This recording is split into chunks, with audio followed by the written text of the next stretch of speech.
एक गांव में 7 भाई रहते थे। 6 भाई खेती बाड़ी का काम करते थे। सबसे बड़ा भाई बुद्धिमान तथा पढ़ा लिखा था।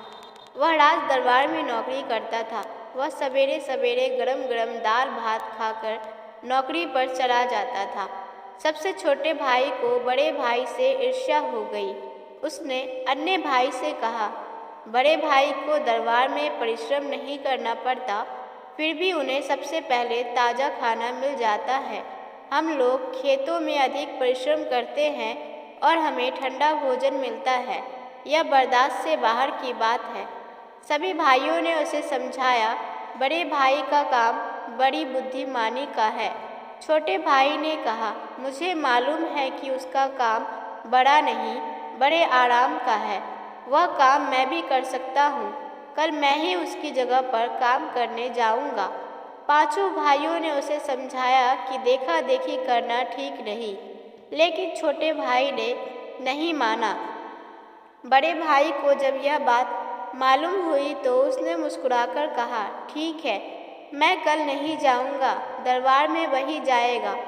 दूसरे दिन सवेरे ही वह गर्मा गर्म भोजन करके दरबार में पहुंचा और अपने भाई की कुर्सी पर अकड़ कर बैठ गया। इस नए आदमी को दरबार में देखकर राजा ने पूछा, वह कौन है? पुराना कर्मचारी कहाँ है? छोटे भाई ने कहा, आज भाई की जगह मैं यहाँ विचार देने आया हूँ। राजा ने उससे एक प्रश्न किया, बंदूक की एक ही गोली हिरन के पाँव और कान में कैसे लग सकती है? छोटा भाई काफ़ी देर तक नीचे ऊपर देखता रहा।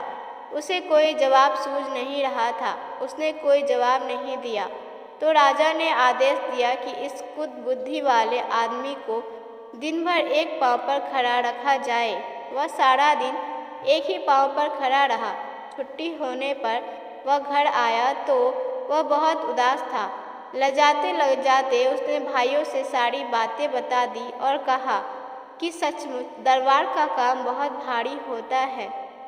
भला बताइए, एक गोली से पैर और कान दोनों एक जगह कैसे हिरन को चोट लग सकती है? इसका उत्तर नहीं देने पर राजा ने मुझे सजा दे दी। बड़े भाई ने हंसकर कहा, केवल खाना खाने के लोभ से ही तुम्हें दंड भोगना पड़ा। कोई बड़ा सवाल तो था नहीं। जिस समय हिरन पैर से कान खुजला रहा हो, उसी समय गोली मारने से पैर और कान दोनों जगह चोट आएगी। बड़े भाई की बात सुनकर छोटे भाई ने लज्जा से अपना सिर नीचा कर लिया।